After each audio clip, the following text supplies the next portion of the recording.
Hey, it's the House of AC. Welcome back. I'm excited about today's episode. This is going to blow your mind. I love these sort of episodes where I put everything in a spreadsheet. So it's just not me talking theoreticals or hyperbole. It's just let's look at the numbers in the spreadsheet. Let's look at math. We all believe in math and let's see what the results are. And that's what we're going to do today for your college savings program. Everyone loves to talk about how they're saving for college. It's obviously very important. We have a whole generation of students and former students saddled with debt because sort of the loan programs and the college costs just went out of control. So to overcome that, we need better solutions. I hope we can pass the bill where we pay off all the outstanding debt that people have from college, because it's really sort of kneecapping an entire generation of folks financially. However, I'm going to give you tools to do it just in case it's just wildly out of control in the future as well. We are going to solve your college savings program and and basically I'm going to lay out all the different options for you, and it's going to be crystal clear what is the best option for you. I'm going to compare the 529 savings program, which is the most popular vehicle, and it does better than a mutual fund and savings account and all that. I could also bring those into the picture, but I'm only going to focus on the 529 because that is the best of the mutual fund stocks vehicles that you can invest in. And I'm going to compare it to real estate. And we'll be comparing apples to apples here. And so you can kind of see what makes you the most money. This could be if you have one child, multiple children, if you want to go to a public school, a private school. I'm going to lay out all those different options, and we're going to see what one looks the best to you. So before we get started, thank you for tuning in live. I appreciate it. I also appreciate it for those who are joining in later, watching this on YouTube or on my Facebook, the House of AC Facebook page. Thanks for listening on the podcast, the House of AC podcast.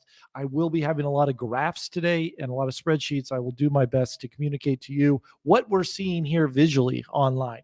But if you are listening to podcasts, join later the videos after the fact on all at the House of AC on all the social media accounts, and you can kind of see the graphs and spreadsheets later. So let's get to it.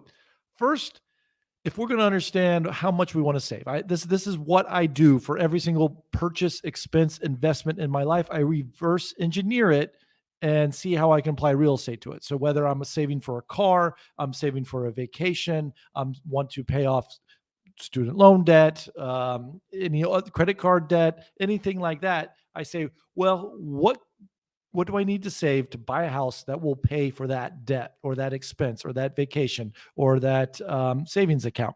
And I did the exact same with real estate for you, and applying it to the college savings. So first, we got to understand what our numbers are. So let me share my screen here. I got a U.S. News and World Report data that we're going to base this entire exercise off of. Let's see. Okay, so you can see here, it says the average cost of tuition and fees to attend a ranked public college in state is about 73% less than the average sticker price of a private college. This is for the years 2021. Looking at the graph, if you're going to a public ranked in-state college, annual tuition, $10,338. So that's one data point we're going to try to solve and save for. Number two, a public ranked out-of-state college, annual tuition to $22,698. I'm looking at these stacks of money here in this infographic. And then the most expensive option on average for 2021, 2022, private school, private university, private college, annual tuition, $38,185. Now, all those numbers actually seem lower than what I was expecting, but I guess this is the average. So there's definitely wildly more expensive ones all across the board, but there's also should be equally average, wildly inexpensive ones. So this is the average, and I'm just going to map out the average cost. And we're going to assume you're either going to go to average public in-state college or an average public out-of-state or an average private school. However, these are all ranked by U.S. College, U.S. News and World Report magazine. So I would imagine they are of quality, of a decent quality to be ranked and mentioned. Okay, so this is the data points that we are working with. I've put them in the spreadsheet here. Average cost of college, public tuition, you got 10,000 and change for 1 year, 40,000 for 4 years. Public tuition out of state, 22,000 for 1 year, 90,000 roughly for 4 years, and a private tuition college, 38,000 for 1 year. Multiply that by 4 years, $150,000 and some change. Those are the big numbers we're saving for your child who needs to go off to college. So our first option, the most popular option is, hey, let's put some money into a 529 college savings plan. If you don't know what this is, it's basically a mutual fund that has some tax benefits that basically says you don't have to pay taxes as long as you spend this on your child's education.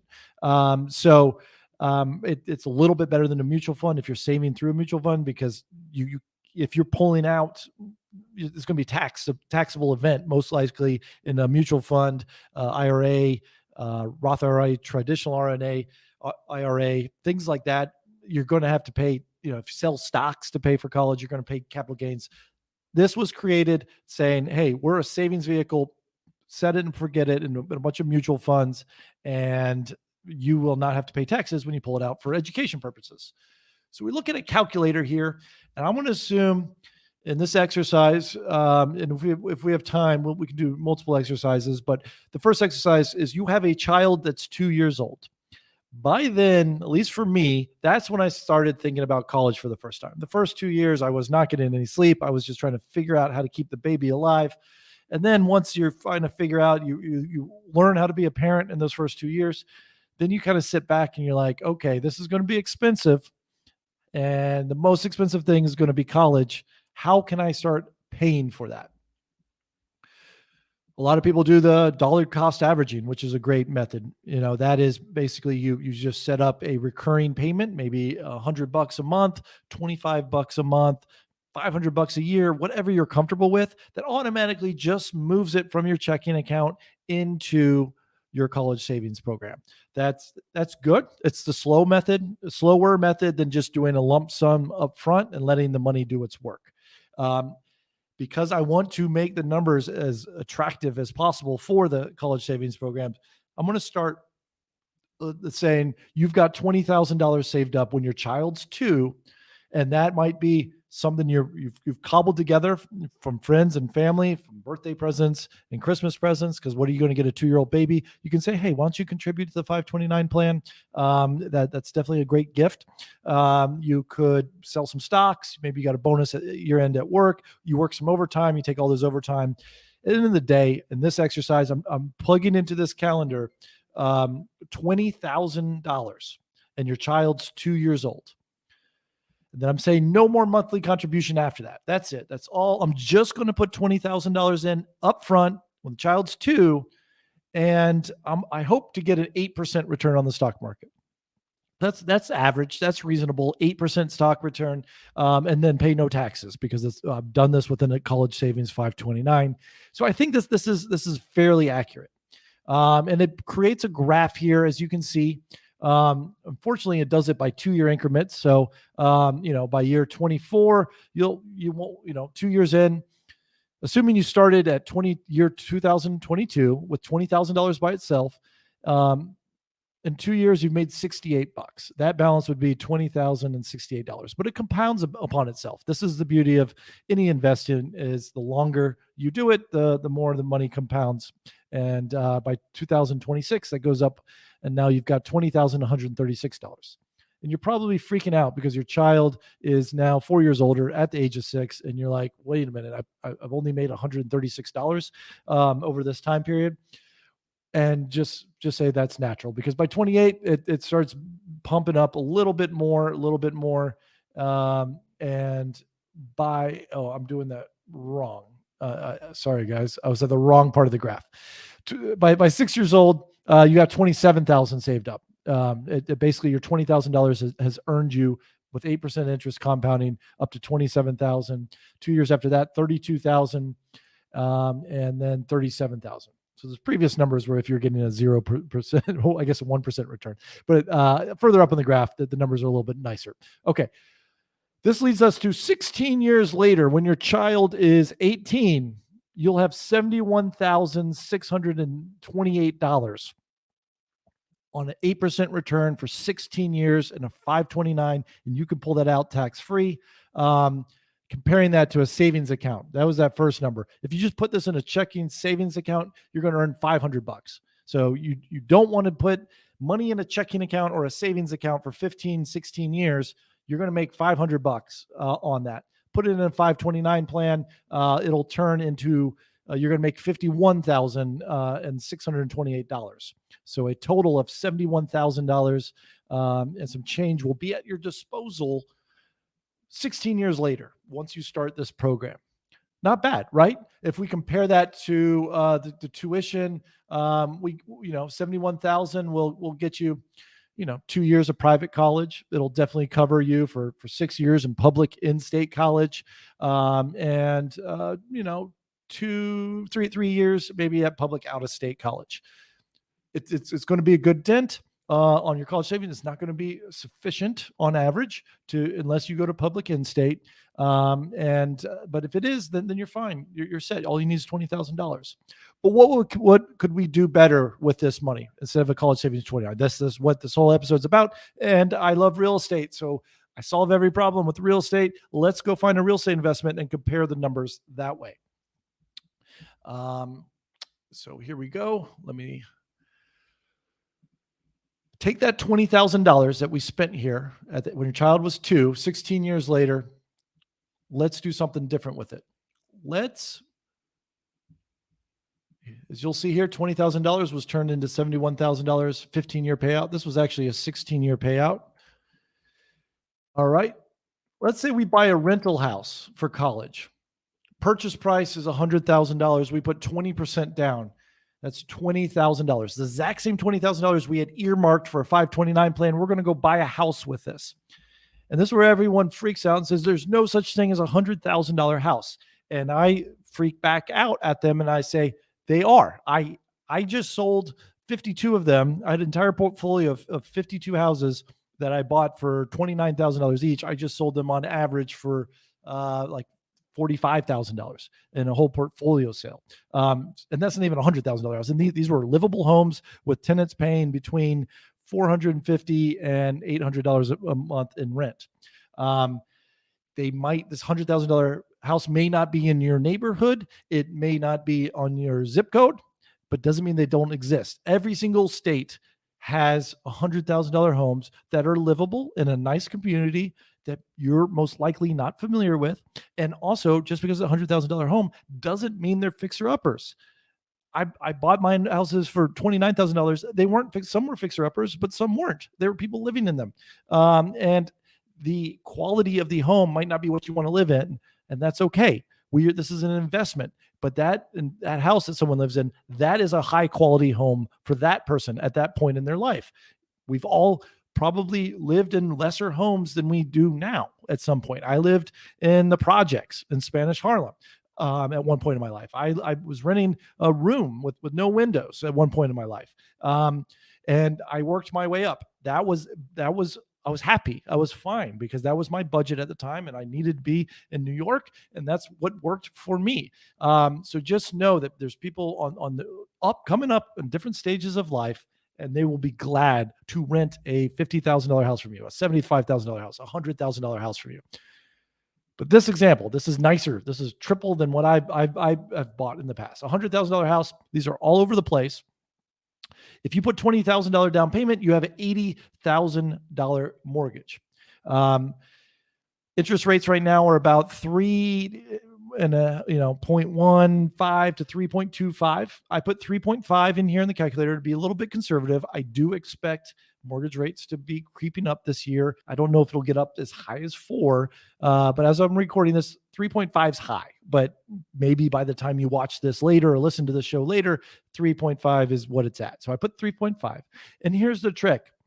15-year mortgage instead of 30-year mortgage. This goes against my blanket advice. My blanket advice is you want to spread out those payments for 30 years. But that is advice if you want to maximize cash flow, if you want to maximize long-term health. What we're trying to do right now is solve the problem. How do I have this? How do I pay for a very expensive college in 15 years? And this is the solution for this. Okay. You don't take this 15-year mortgage and apply it to all my other advice. This is for the advice that I'm giving you on how to pay a college in 15 years when your child's 2. We find a house that gets the 1% rule. What the 1% rule is, $1,000, that's the rental income, divided by the purchase price, $100,000, that's 1%. This is very common. You can find this in states of Georgia, Florida, Indiana has a ton of these, Memphis. Check out my episode where I interviewed Eric Hughes of Residential Income Advisors. He's got 25 homes in Memphis that he bought for under $100,000. You can follow along on his blog, and he teaches you how to do it. These and he lives in New York City, so you don't have to live in the states to do this. The numbers work. Buying out of state, rentals with a property manager, with a realtor. I've got books that teach you how to do it. The House Fire is a great book. There's a bunch of long distance real estate investing books by Brandon Turner. This information's out there, and I'm happy to answer your questions or hold your hand. This is a very achievable passive way of investing. You don't have to do anything. You just have to arrange a realtor and a property manager, and that's about it. So, assuming we find a house that with these numbers, again, I just sold a duplex for $95,000 that got $1,400 in rent. This was in Griffin, Georgia. I sold it 2 weeks ago, so I know these numbers exist, and I sold it to an out-of-state investor. Maybe they were doing this plan. I don't know, but this is a house that gets $100,000 in sale price and $1,000 in rental income. Very achievable. If we do this on a 3.5% interest rate for 15 years, your mortgage payment is going to be $572. I added in realistic numbers for monthly insurance, $98, monthly taxes, $150, monthly maintenance, $100, and property management of $80. They take 8% of your rental income of $1,000, so that's $80 a month. Maintenance. This is a budget for maintenance. And we're buying a property that's not vacant. It has a tenant. Very common at this price point. It's going to come with a tenant. You're buying it from another investor. Monthly maintenance is $100. This is a budget. You probably won't spend $100 a month, but you've saving and budgeting for $1,200 a year. You'll probably spend $1,200 a year. It might be a big ticket item where you buy an HVAC for $1,500 within 15 months, but you've budgeted for it. And you might have to do a $400, $500 paint job when a tenant moves out, and you've budgeted for it. That being said, because it's a 15-year mortgage, your expenses are going to be $1,000. That includes your mortgage payment, insurance, taxes, maintenance, management. Total that up, that's $1,000. Your total rental income when you bought this property is $1,000. Your cash flow is $0. Now, this typically goes against my advice, right? Where I say, don't buy a property unless it's cash flowing. You want some money coming in. We're trying to solve a different problem here. We're not trying to maximize cash flow. We're not trying to maximize our long-term wealth in 30 years, generational wealth. We're trying to pay for college. This is the math to do it. I promise you, you can buy a rental that does cash flow. I'm trying to paint a terrible picture for you, the worst case scenario in real estate, and to show you that the numbers even work. So this is assuming you are buying a property that's breaking even each month. After all expenses, budgeting, and vacancy, you're cash flowing $0. So what does this get you in this scenario? Well, over 15 years, if you're a type of person that would raise your rent 10% on a $1,000 mortgage each year, that's only $10. You probably are going to raise your rent more than $10 each month. I hope you will. I have a video about why raising your rent will actually keep your tenants from moving out. The long and short of it is, if you try to raise the rent every 5 to 10 years, you give them this massive bump and say, oh, now rent's going to be $1,200, $1,300. They're going to have sticker shock. They're going to hate you. They're going to give you double birds on the way out and say you're a greedy, terrible landlord.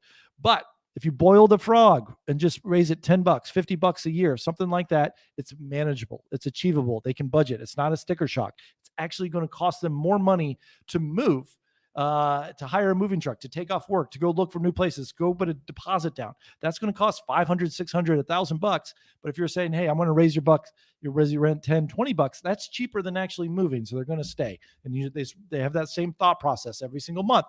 And you're not being greedy, because I promise you the expenses are going to go up. So on average, most people raise their rent 3% each year.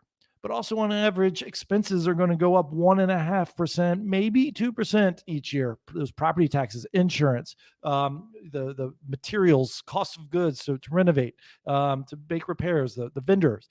So I just put a 1% appreciation. You're going to squeeze an extra $10 in this scenario. Again, very conservative. I think you'll probably squeeze more, but I just want to be safe here. I like to paint the worst case scenario, and if the numbers still work, then I know it's probably going to be rosier than this it lays out. So if it just goes up, 1% a year, by year 5, my rent is now $1,041 that I'm bringing in. By year 10, that's $1,094. By year 15, that's $1,149. So just by raising it 1% each year, starting at $1,000 in year 1, by year 115, it'll be $1,149 that this thing's rental income, which is a full year's worth annual cash flow of $13,794. Why is this important? Well, we have a 15-year mortgage. In 15 years, this house will be completely paid off. We did the math so that you got $0 for 15 years, just like you would be getting $0 from a 529 savings program for 15 years. Year 15, this house is paid off. You've got $13,794. Why is this so great? Well, I told you, right? I told you. What did I tell you? The average public in-state tuition is $10,338. You now have infinity years of college paid for. If you got 3 kids, 4 kids, 5 years, all you got to do and you say, hey, you got to go to in-state college, $13,794. That's enough for tuition and fees. That wasn't just tuition. That was U.S. News and World Report called it tuition and fees at ranked colleges. So I would imagine those are textbooks and stuff, but probably have dorms and other expenses. You're going to be covered for the first child, their first 4 years. Let's assume they graduate. Your second child, maybe they're right behind. Their college tuition's covered, and they go through for 4 years. The third child, 4 years. You're going to have some trouble if there's overlapping, sure, but maybe you go buy 2 or 3 homes instead of just one. But this one house could pay for infinity in-state college tuitions for forever, right? Assuming that you're only sending one child to college at a time, and it only costs you $20,000. You can't do that. We can't do that with the 529 program. Once you spend the money, then it's gone. Here, you're just spending the annual rent roll. You've got an asset generating income that's paying for your in-state college tuition. It gets better. It gets better, guys. So you might be saying, well, I've got smart kids. They're going to go to private college. Or I want them to go out of state because I don't like my kids. Or my state doesn't have the best colleges, but I want them to go to my alma mater somewhere else in a different state. That's a great college. Or they got a specific niche. I've got a solution for you. Keep watching. I got the real estate solution for you. Assuming the exact same plan, the 15-year price, okay? Historically, a home goes up in value 3% a year. This ebb and flow of the real estate market, on average, it goes up 3%. Remember, we bought an asset that's appreciated in value. 529, you're buying an asset. You're buying some mutuals, some stocks that go up roughly 8%. Here, we've got cash flow that's going to kick off in 15 years, but it's also going to go up in value. So let's have a look at that. Assuming a 3% price appreciation on your house, year 1 is going to be worth $100,000. You put a 20% down payment on this, $100,000. Year 2, $103,000. Year 3, it's compounding that 3%. $106,090. 109, 112, 115. It starts compounding. By year 15, when it's fully paid off, you have a $151,259 asset. what were we saving after 16 years? Now this is 15 years, right? My math on real estate is 15 years. I'm comparing it to 16 years on a college savings calculator. 16 years, you get tax-free $71,628. That's 16 years putting in $20,000 on an 8% return. That's what this math calculator gives us. We compare that to real estate, 15 years, one year fewer. You have an asset now that's $151,000. You've basically doubled your money with real estate, and you're cash flowing. So you have an asset that doubled in value, and it's kicking off $13,794 a year on your paid off asset when the rent goes up 1% each year. And this is conservative math. Conservative math. I know if you sell this, you've got realtor fees, you've got some capital gains taxes. But during those 15 years, you've also saved a lot in taxes. We didn't talk about that. You're going to get real estate depreciation that's going to offset some of your other rental income. And those sort of tax breaks are going to be significant. So considering that you're not even cash flowing, you're going to have losses on your, not in real life, but accounting losses on your taxes that would offset your W-2 income. So you're going to be saving on taxes each year, even though this is cash flowing zero. There's benefits there. So maybe you're saying, I don't want to sell. Even though I sell, I could get $151,000, which would pay for, that would pay for 4 years, close to 4 years of private school. Let's do a 75% cash out refi. So what does that mean? That means you have a paid off asset. You no longer have a mortgage. You can go get a new mortgage now. And they're going to lend you 75% of the value. 75% of $151,259 is $113,444. This is tax-free. Getting a cash out refi, because you're not selling anything. You're just restructuring the debt. That is tax-free. And so you're going to get $113,000 tax-free, which is similar to pulling out $78,000 in a 529 tax-free. And you still have an asset. And when you do this cash out refi, then you can get a 30-year mortgage. And the benefit of that is if you get a 30-year mortgage at this stage, well, then you'll be cash flowing. You won't be breaking even. You could do a cash out refi of another 15 years if you want and have zero cash flow. But at this stage, you might as well pull $113,000 out, cash, tax-free. Then you get a 30-year mortgage, and you'll probably be cash flowing somewhere between $400, $500 a month. So that will pay for college and gives you extra $500 for tuition, room and board, keg parties, you name it. Now let's compare all these different strategies side by side. Okay. Here's the numbers all in one spreadsheet for you. Public tuition and fees in-state, remember, was on average for this year, $10,388. Public tuition fees out of state, $22,698. Private tuition and fees, $38,105. If you did that, you'd have $71,000. If you put $20,000 in the 529 program, that'll earn you $71,628. Your years of college paid by a 529 savings program, that'll pay for 6.9 years of in-state college tuition. So maybe you've got 2 children that are going through, and that'll pay for one and a half of your children to go through. Or maybe you switch majors 2 or 3 times, so it takes you almost 7 years. You'll be covered. You'll be covered for one child by that $20,000. Out of state, you'll be covered for just over 3 years, like 3 years and 1 semester with your college saving 529 college savings plan, 8% interest over 16 years. Private school tuition, just shy of 2 years. That $71,000 will just cover you for 1.9 years, not a full 2 years. Not bad, not bad. At least you save for college. A lot of people do not have that 15, 16-year head start. Now, let's compare this to the years paid by rental income in 15 years. The mortgage is paid off. It's earning us $13,794 in cash flow or in rental income here.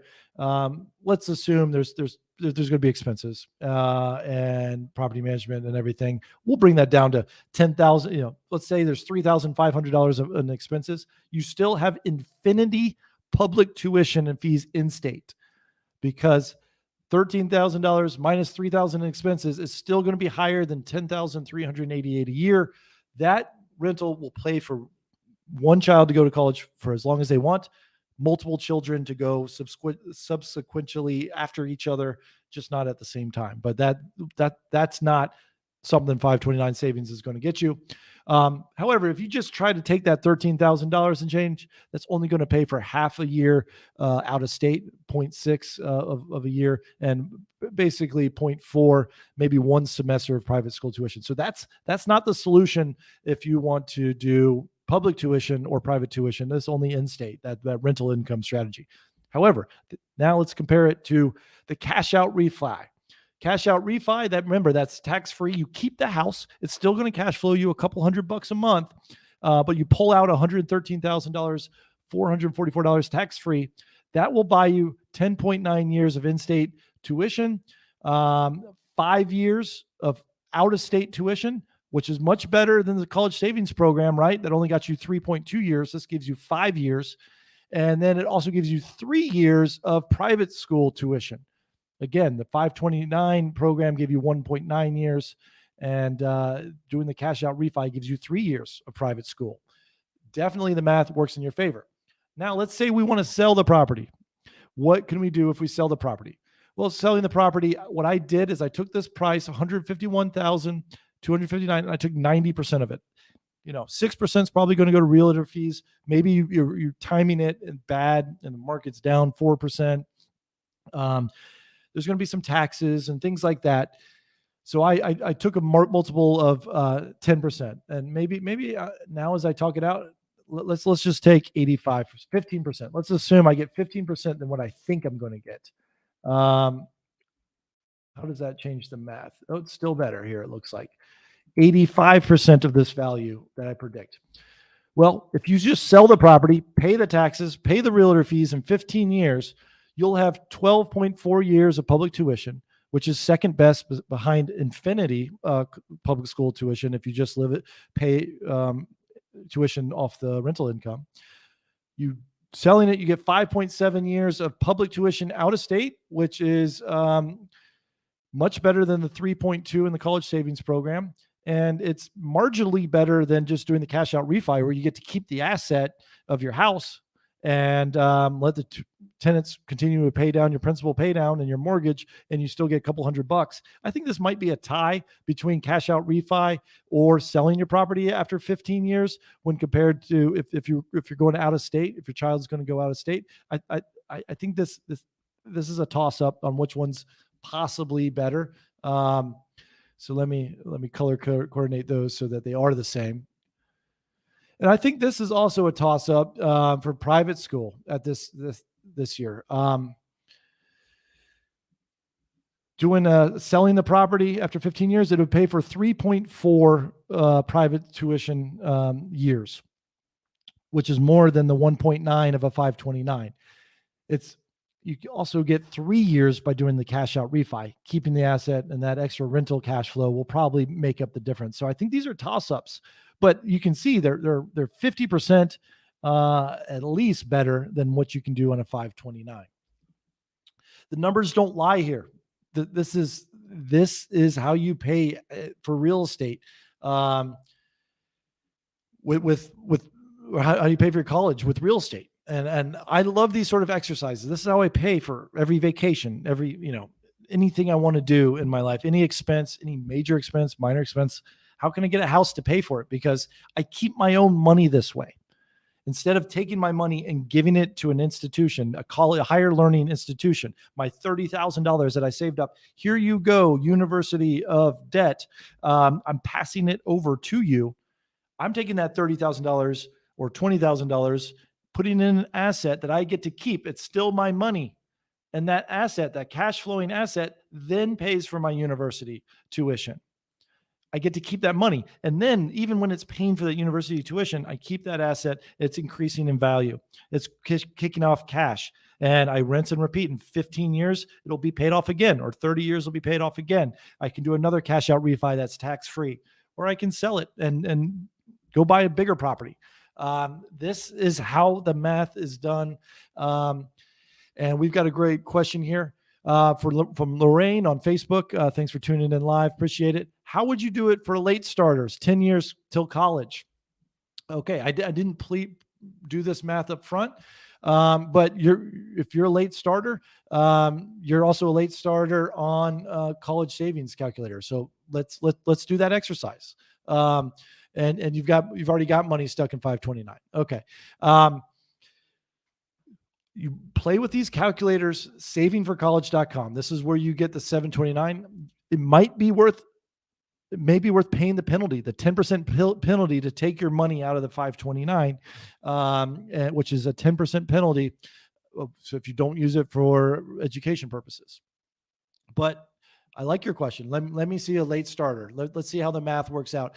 It's going to come down to putting more money in, whether it's putting in more, accelerating the payments on a 529, or instead of putting 20% down payment on a property, you're putting a 30% down payment. I think that's going to be the answer.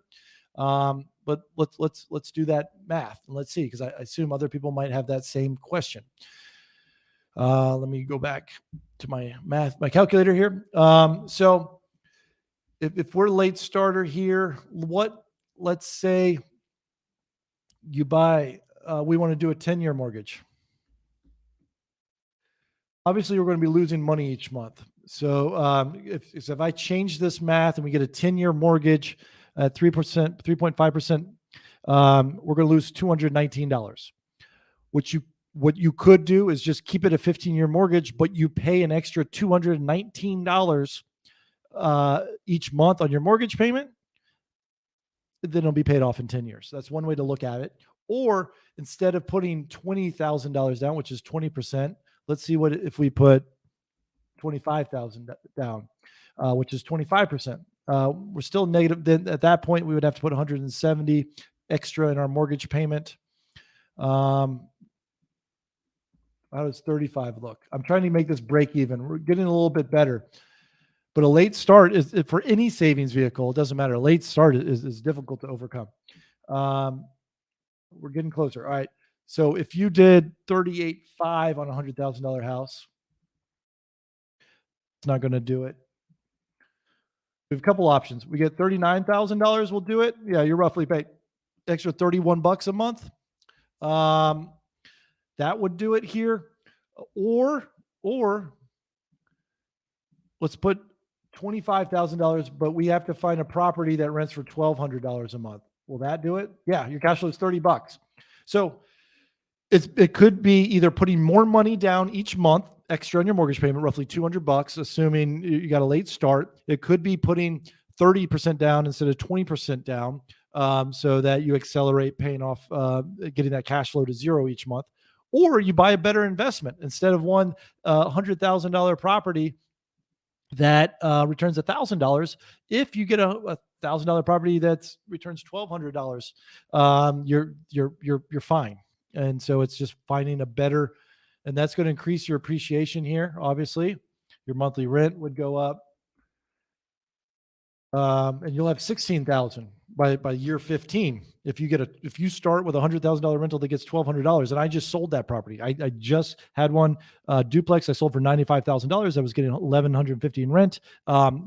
Definitely had room to. It wasn't market rent. I had one unit that was market rent and one that was a long-time tenant that I didn't raise the rent as frequently. So you could have easily gotten those numbers. This product exists. It's out there. You can definitely buy a $1,200 rental, a duplex or a single family for $100,000. Those numbers are out there. Talk to your realtor. Property value. If you do this, that's still going to be the same, 151. And you will. Those are the solutions. If you're a late person. And Lauren saying, well, what if you have more money in a 529? It's if you've got 50K in a 529, let's say, because you've been doing this. Pulling it out, you're going to pay a 10% penalty, so you're going to have $45,000, and you just do the math. You can buy two of these examples. You can buy two different $100,000 properties with $20,000 down each, and that will pay for 2 college tuitions, whether private school, public school, or in-state or outstate. You'll be covered. Just think you need $20,000 per child, and then you just need a timeline of 15 years. or you need 35, I guess roughly 35, 38,000 per child if you have a 10-year timeline. That's what the numbers are saying to me. And Lorraine says, thank you. You're welcome. Thank you for the question. And this is, it's a no-brainer, right? Like people will say, 529 is passive, and this is not passive. It can be passive. You can save money if it's not passive, right? If you want to be the property manager, then obviously you'll save an extra $100 a month or $80 a month in our example. It's usually not worth it. I would say pay a property manager, so it is completely passive, and you're probably worth $80 an hour. Assuming you get paid $80 an hour, $20 an hour, you're probably worth that. Let someone else handle it. They're professionals, and they're going to have the discounts on the vendors, and they're going to get it. They've got the systems to get it tenanted quickly. Let's see. People say this is risky. Well, let's talk about the risk. A 529 stock exchange is also risky in some regards. Sure, you've muddled together all these different companies, and you're basically, it's if the economy goes up and the economy goes down, and where are you going to stand in 15 years? There's some risk there. Every investment has risk. I look at it as this: you're never going to lose your $20,000. Let's assume you put $20,000 on a $100,000 house, and it burns down the next day, and you didn't have home insurance. Well, your lot is typically always 20% of the purchase price. So even that land, you can go sell and get your $20,000 back. Any investing in stocks, it could go down to zero, and you have no way to recover your percent of it. So the chances are low, but there is a risk there. Secondly, someone who is if you do get a mortgage, you're required to have home insurance. So if the house does burn down, you do have insurance that will build the house back. If there's a flood, if there's a fire, guess what? That insurance also covers your rental income that you would have gotten. That's typical rental property insurance. It covers the rent until the house can be rebuilt. They'll even pay for your tenants to go live in a hotel. And then they're still paying you rent. Like, the insurance is going to cover all these disaster scenarios for you. It's built into the calculations here. It's not anything to be worried about. Secondly, when you buy a property, let's keep people who think this is risky. You have 15-year fixed expenses. Your mortgage is a 15-year fix. So going in what your expenses are. Your leases are going to be fixed, rental income for a year. You have 12-month leases. You know what your income is on a year-to-year basis. And if you're going in and you're making money, as long as you can keep a tenant in there, which is, there's a housing shortage for renters as much as there's a housing shortage for house buyers right now. So you are always going to have that covered. Like, you have fixed income and you have fixed expenses. It's really easy to calculate the risk in that situation. Not only that, typically when you buy a house, I would always recommend you have a real estate agent. That person is an advisor for you, and they're going to say, hey, this is a good investment because of the neighborhood. It maybe appreciates more than 3%. I was conservative. You might have a realtor that says this is a hot new area. So this development's coming in. They're building a park. They're building a new subway stop. This new company's moving their headquarters to this town. No one knows about it yet, or very few people do. And so you could get that 4%, 5%, 6% appreciation instead of 3% because you have a trusted advisor. You don't have any advisor when it comes to 529 savings program. You don't have you read 3 or 5 prospectus and you're like, I don't even know what the hell this is. And you randomly pick one, or you talk to your person sitting next to you at your desk and you say, what one did you invest in? Okay, I'm going to invest the same thing. To me, that's just, you're gambling. You have 10 choices, right? At least with the real estate, you have an advisor who's going to, a real estate agent who's going to coach you and hopefully talk you out of bad deals. You don't have that in the 529 or any sort of stock picking. Secondly, if you buy a property, you get a mortgage. I recommend JasmineMortgageTeam.com. This is where I get all my investment properties from. And I'm going to put their URL in the chat here. This is who I would reach out to. to get your mortgage, very competitive, and they work with investors all the time. Second home buyers, third home buyers, whatever your situation is, JasmineTeam.com is going to take care of you. She's my co-host on my other podcast, Agent Upgrade for Real Estate Agents.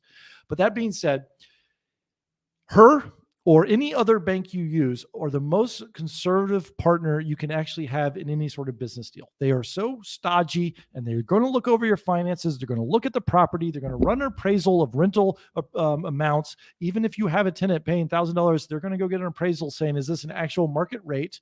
And all those sort of things are going to come back. And then if they give you a mortgage and they're giving you cheap money, you have the most stodgy conservative partner in a bank saying this is a good investment. We will give you, this is such a good investment. We will give you money for it to buy the investment, and we want no upside. So if it goes up in value, you get to keep it. If it goes down in value, we'll take that risk, and we're going to give you cheap money for it. And so that is another thing that says this is not risky. You have a bank telling you it's not risky, which is amazing. I don't see the risk in real estate. Someone's always going to need a place to live. I get stories where people call me and they'll say, well, my dad invested in real estate and it was it was a restaurant that went out of business, or it was an office space and that business got disrupted by technology. No one's disrupting the needing a place to live for humans business. Maybe lunar stations in outer space is a threat. Your kids will be in college before that's a reality. That's the long and short of it. Everyone's going to need a place to live, and as long as you provide a safe place to live, safe just means they're not going to injure themselves. There's no liability. They're not going to fall down the stairs, break their leg. The neighborhood, you can't control how safe the neighborhood is. You just need a house that's safe. And people who went to that house, maybe they want to live in that neighborhood because it's close to work. Maybe they can't afford to live in a different neighborhood. So unsafe neighborhoods are all, it's a spectrum. What's unsafe to you is probably not considered unsafe to your tenants. A lot of times people think $100,000 house means this is a war zone. Not always the case. I have great tenants. There's no I feel safe coming and going day and night, and a bunch of different properties. It's out there. I'm trying to just run through every single worry people have given me on this. And I feel like I need to show you that there's $100,000 houses out there. Let me pull up some working lease in Atlanta. And let me share my screen so that we can see what properties are out there. I'm going to search by residential income because these are usually duplexes, triplexes, and quads. $100,000. There's 14 of them. And let's see. These are single. Oh, here's a duplex. This one's $95,000 on Davis Street. This gets $1,150 in rent. There's a 3-bedroom on one side that's $750 in rent, and a 1-bedroom $400 in rent. So you get $1,150 in rent. This is better numbers than I showed you. I said all we were looking for is a $100,000 property that needed $1,000 in rent to make the numbers work. This one is $95,000 and it gets $1,150 in rent. Let's look at these photos. Does this look dangerous and scary? This is very comparable to some of my rentals. It's fine. Like, people will be thrilled to live here. You don't need granite countertops. You don't. People are going to, maybe they're here for work. It's in window air conditioning unit, so it's not even expensive. You don't even have to budget for a huge HVAC, and those things are cost $400 and they'll last 15 years. You can provide it. Sometimes the tenants will provide it. You'll probably need a new roof soon on this, but every house you own for 15 years, you're going to have to replace the roof. So if you replace this on day one, big deal. Every other house you buy, it doesn't matter if it's $1 million house, you're going to have to replace the roof in 15 years. This is not bad. This is a pretty good rental. And that pays for one child's college for infinity. And this is me looking for 10 seconds online, right? I didn't prep for this. There's a quadruplex for $60,000. This one probably needs work, but let's have a look. Not much in way of photos, but it looks like the windows are boarded up. And let's say you buy this, maybe you have $100,000 cash, buy this for $60,000, put $40,000 into fixing it up, rent each unit for $500, which is probably very reasonable. But even if you rent them for $400 each, that's $1,600. You've got $100,000. You do a cash out refi, get your money back, and then you basically have a free house paying for itself. That's another strategy. Let's look at single family homes. Maybe that's what you're asking. Here's a $93,000 single family. It has a tenant in it. It doesn't tell us what the tenant's paying. And there's, a brick house with a metal roof. Brick house with metal roof. That brick house is going to last forever. You don't have to paint it. There's no siding that's going to fall off in a windstorm. You got a metal roof that's probably going to last 30 years instead of 15 years. That might be it. Maybe it's going to last 25 years or something, or maybe last forever. Tin roofs from the 20s are still around. And that, you can get a property manager to manage that. There's an $84,000 house here. This has a tenant, another brick house in Macon, Georgia. And there's a 2-bedroom, 1-bath, vinyl, gets $770 a month. So here you go. This is a $78,000 property, $78,900 on the market. It makes $770 a month. These things are out there. You can definitely find a way to pay for college with $20,000 for each child. And I see a lot of people joined right now. You can start from the beginning, or you can kind of see the recap here. This is your average private school tuition, $38,000, public out-of-state, $22,000, public in-state, $10,338. If you put $20,000 in a 529 college savings plan and nothing else, you get 8% return, you're going to save $71,000. If you put $20,000, see right here, $20,000, 529 earns you that amount. We did a couple calculations here, but let's do $20,000 on a 15-year mortgage. It gets $1,000. I just showed you several properties that get better than this. You have $0 in cash flow after all expenses are paid. Your rent goes up $10 a year, roughly 1%. Let's just say you raise the rent $10, which is absurd. You should rent it way more, raise it each year more than that. You're going to have a paid off property that's $16,000 in cash, cash flow in roughly $13,000. Your property value is going to go up 3%. You buy it $100,000 after 15 years, it's going to be worth $151,000. You could sell it, have $151,000, which is double than what a 529 could give you, or you could just keep the asset. Then you get a 30-year mortgage, 75% cash out, $113,000, $444,000. Let's compare these things. 529 saves for 7 years of public tuition, 3.5 of out-of-state tuition, 3.2, 1.9 of private school tuition. If you just live off the rental income of that paid off property, infinity of public school tuition. So you can send multiple children to college on that, just at $120,000.